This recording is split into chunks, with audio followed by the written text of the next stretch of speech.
Hi, I'm Lila Alphonse, Senior Editor at shine@yahoo.com, and I'm thrilled to be here in Washington today for this session of Open for Questions. I'm here with White House Senior Advisor Valerie Jarrett, who's the chair of the White House Council for Women and Girls, and with Preeta Bansal, who's a General Counsel, stumbling over your whole title, General Counsel and Senior Policy Advisor with the Office of Management and Budget. And today we're going to talk about issues surrounding women and the workplace. Earlier this month, the White House released the Women in America study. It's the first comprehensive report of the state of women in America since 1963. And some of our readers are wondering whether either of you found anything surprising in that report.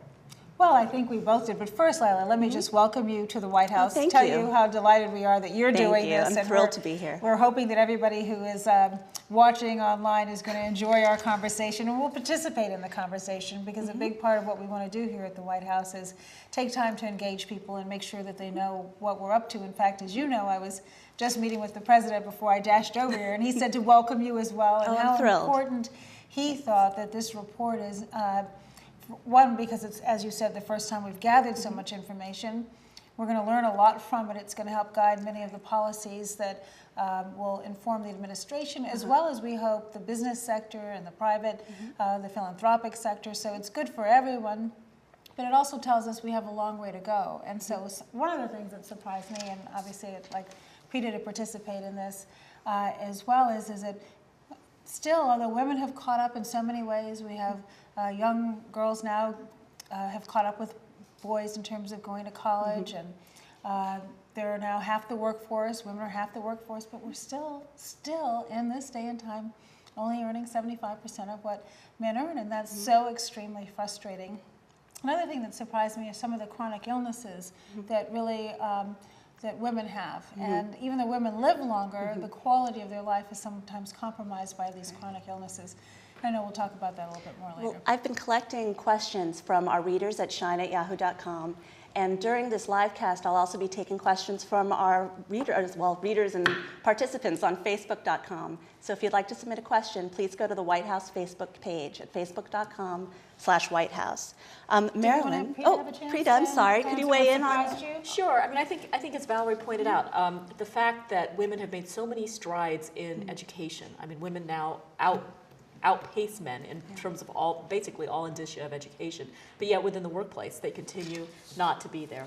And I think the other piece is just the extent to which women's income, these are not just women's issues, these are family issues, and the extent to which women's income really is important for family income, especially in our recessionary times. Women's income has been an increasing share of making up the gap.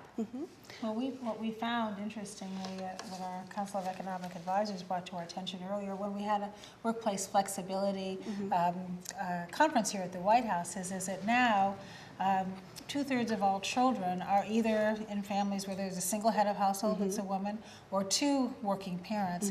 And as Preeta said, particularly in this economy, those salaries are so important now to make ends meet, because so many families are dependent upon it. So it's a family issue, it's a community issue, it's a national issue. This is not just an issue for women anymore. I think because of that, one of the things, probably the biggest question our readers had, was about the wage gap. Yes. Venus, Paula H., WB, and other Shine users asked, why do you think women continue to be paid less than men, even after all the other factors like seniority, experience, after all of those are also considered? Well, there are a variety of reasons, a variety of different factors. One, and this is something that's been a priority of the president since day one, is that we have to encourage our young girls to go into fields that lead to profitable careers. And so encouraging them to go into science, technology, and engineering and math. In fact, yesterday I was with the president in New York, and we visited a science fair. And I made a point of going over to the young girls and saying, you know, it is so cool to be interested in science. And I'm so proud of you to really try to reinforce that these are really, really good careers. A couple of weeks ago, I was at NASA. We have now women astronauts, and we had all these young girls who came, and what we really wanted to do at NASA is excite them about the possibilities of space. And so if they can see a career at the end of this tough educational road where they're going to have to work really, really hard, then we think that that will capture them. And so one is the fields that women are going into. Women are still carrying the burden of the family, and so Right. 30% more time that they spend on family household chores, taking children and elderly parents to hospitals, caring for elderly parents, caring for children, and volunteering. This was something else that surprised me about the report. Women volunteer a lot more than men. Men spend more time on leisure activities, Okay. but they also spend more time at work. And so if you think about it in that context, women aren't able to spend as much time at work because they have all these other commitments and responsibilities. And then another factor is we still have discrimination in the workplace. The very first bill that President Obama signed was the Lilly Ledbetter Act to try to give women that added protection against discrimination in the workplace. And so part of what we've been doing here at the White House through the Council on Women and Girls is to try to highlight best practices.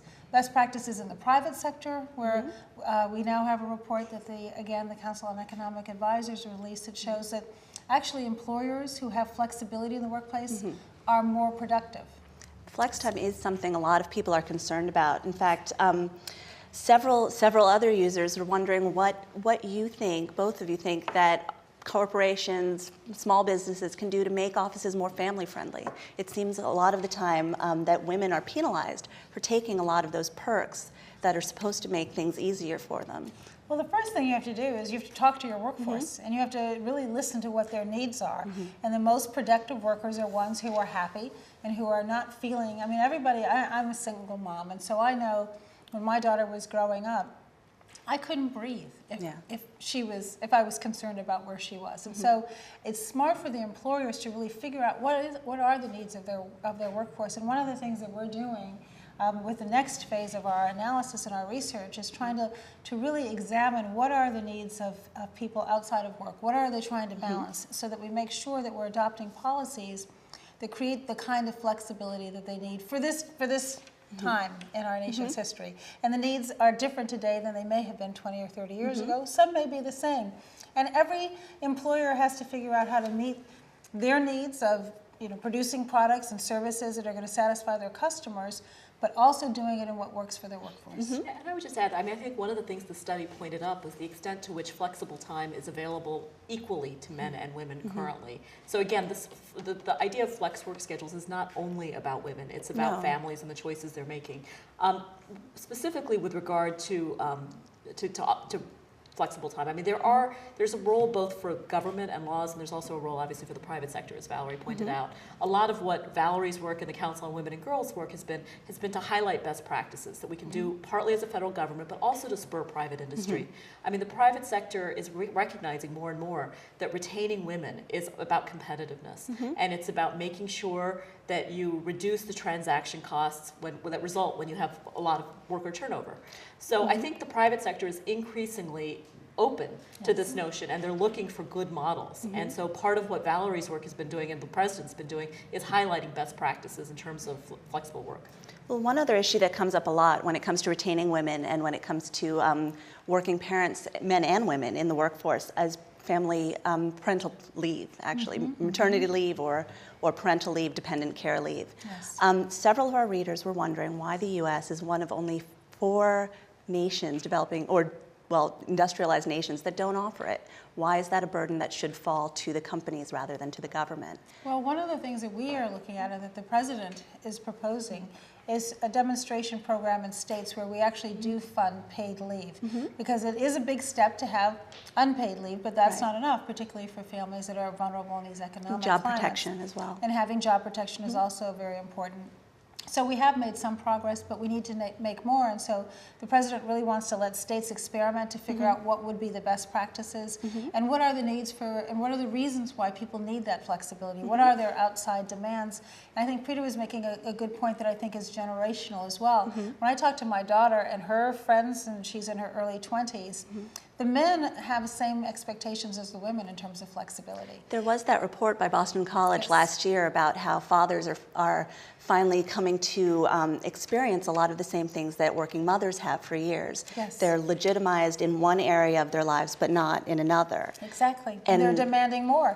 And the women that they're marrying or partnering with are expecting to share more equally than perhaps my generation did. And so I think this is going to be an additional pressure on employers. And there are many examples around the country of employers who have embraced workplace flexibility and who realize that it does lead to greater productivity. And so part of what we want to do is highlight those best practices here at the White House and also challenge ourselves. And so the president has really directed the federal government to carry on some demonstration projects where we're looking at flexibility as well. And whether it's telecommuting, you're taking advantage of the internet, that we can now start to measure productivity as opposed to hours clocked. Right. And at a time when the federal government is so challenged and we're having to do more with less and tighten our belts, just as families all around the country are having to tighten their belts, we have to do the same.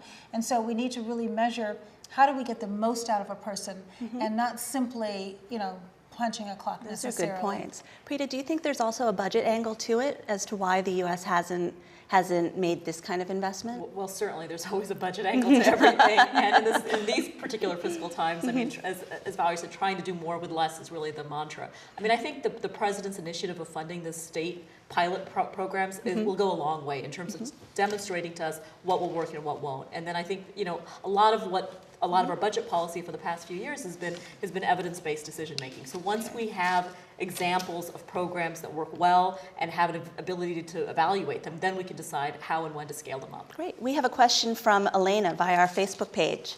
Elena, this one's yours.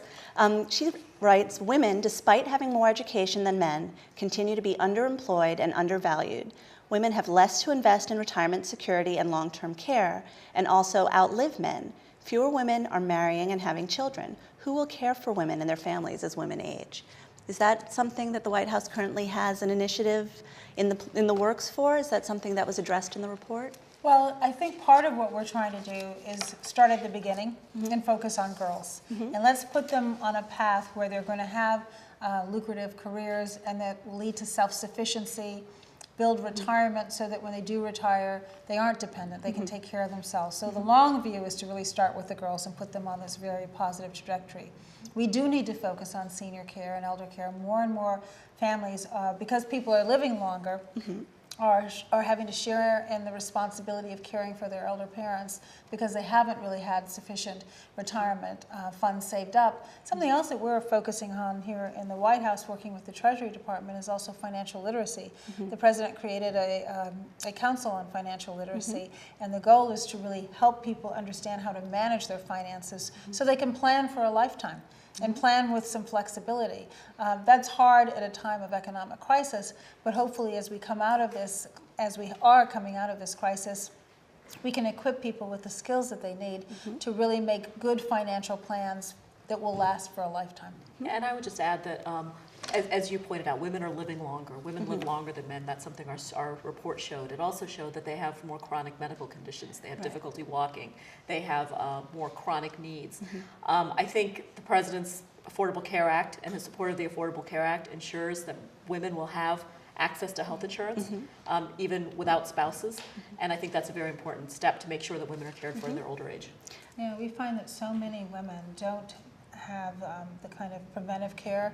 They don't take advantage of preventive care that would avoid some of these chronic illnesses. They're not getting screening, they're not getting mammograms, they're not getting pap smears. Is that an issue of access or an issue of reimbursement? It's both access and also reimbursement. And so under the Affordable Care Act, a lot of those kind of preventive ongoing treatments will be covered. And so that'll create a real ability for women to have those kind of screenings so that they can avoid some of these illnesses that could be preventable. But as Preeta said, also, yes, making sure that they will be able to be treated for the chronic illnesses that they have. And it's everything from arthritis to obesity to depression, all kinds of issues that are going to be challenges. And we need to understand them. We need to be transparent and open about what they are, and that's going to be the best way to tackle them. Okay. Well, not only do we have more and more women in the workforce, we also have more and more women who own their own businesses and who are trying to break into fields that are traditionally dominated by male-owned businesses, such as construction.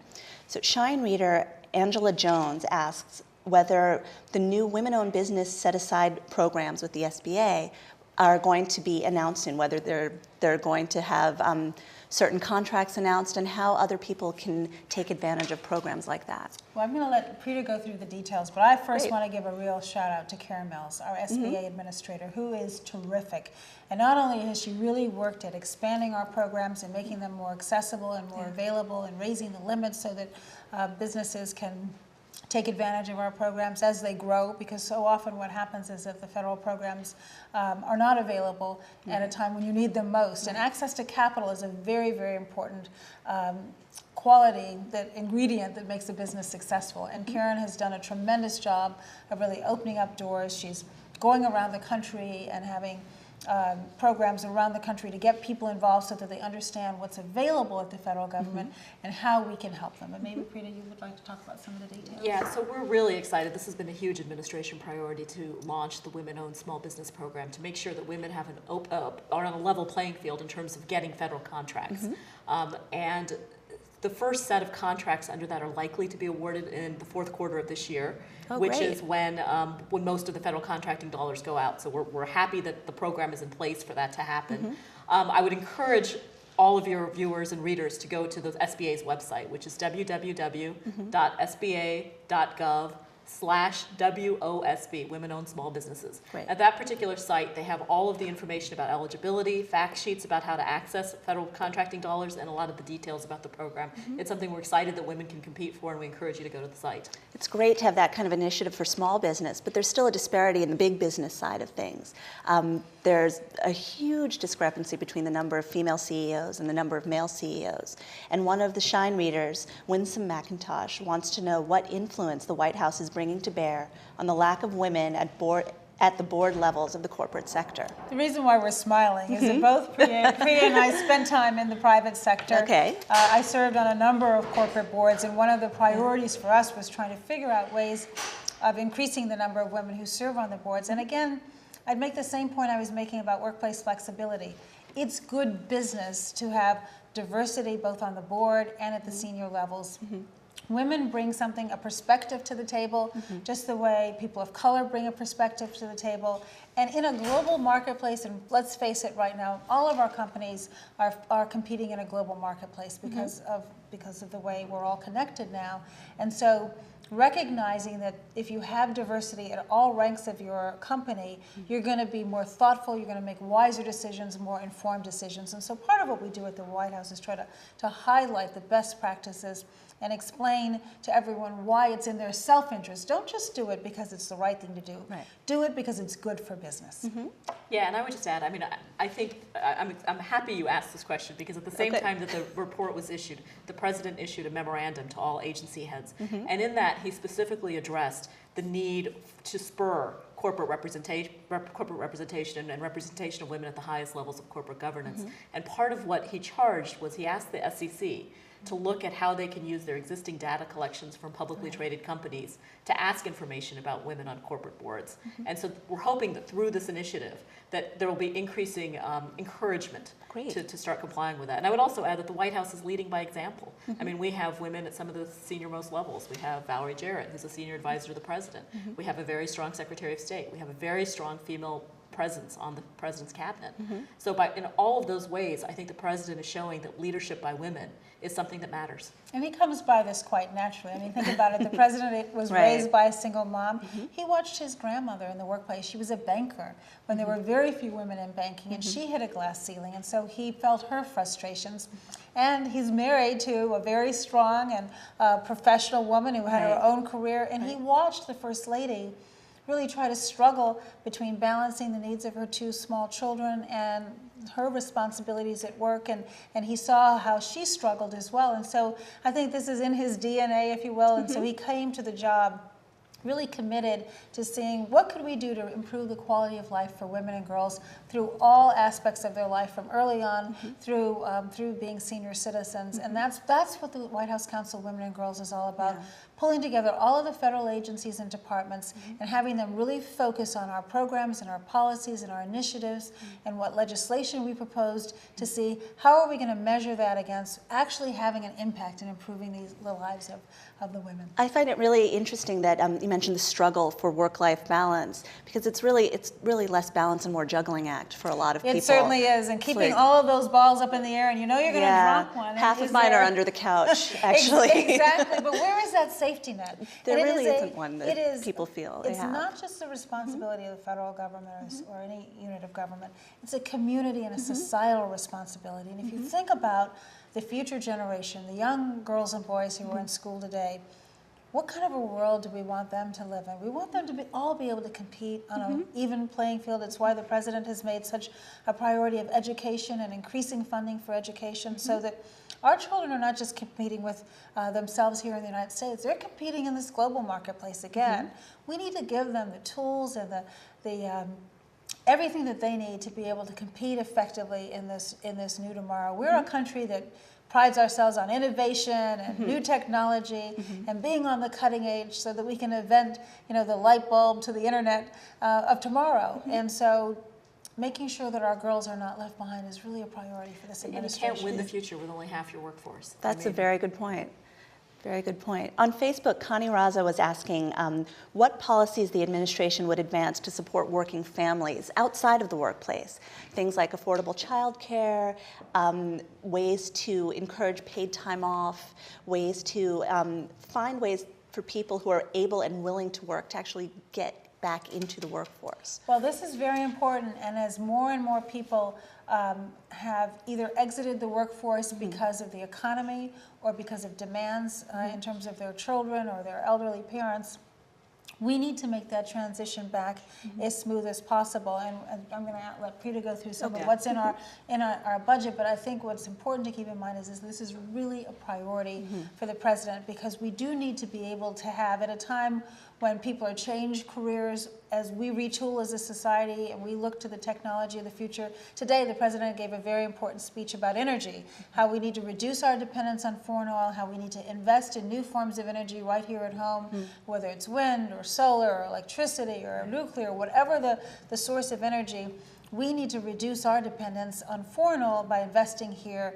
And so as we do that, we need to make sure that our workforce of tomorrow is prepared for that new technology. And so whether it's working with our community colleges and the private sector to make sure that the curriculum is designed in a way where people are being trained for the jobs of tomorrow, making sure, as we said at the outset, getting people to go into the fields such as science and technology and engineering and math. Oftentimes we find employers who we speak to can't find the workers to employ. And so here at a time when we have a shortage of jobs, we have employers who are saying they can't find the people with the skills that they need.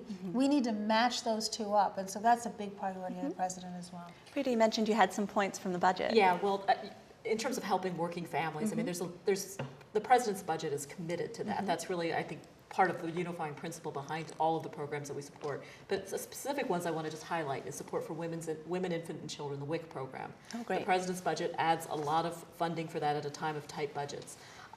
There's a number of programs that help combat hunger, the SNAP program, and a number of the child nutrition programs as well. Housing assistance for families. So women disproportionately tend to be beneficiaries of public housing, women and children. So making sure that that safety net is there for families. So there's a number of ways in which the president supports working families, and the budget reflects that. And if you remember, just at the end of last year, during the lame duck session, the president was able to work with Congress to pass a tax package. And so not only did it provide tax relief to all working families, but it also had a child care credit in there. It had a payroll tax credit in there. It had a college tax credit to make college more affordable, because so many families today, as they're struggling to make ends meet, can't afford to send their children to college. Well, we want to be able to help them do just that so that they're really prepared again for the future.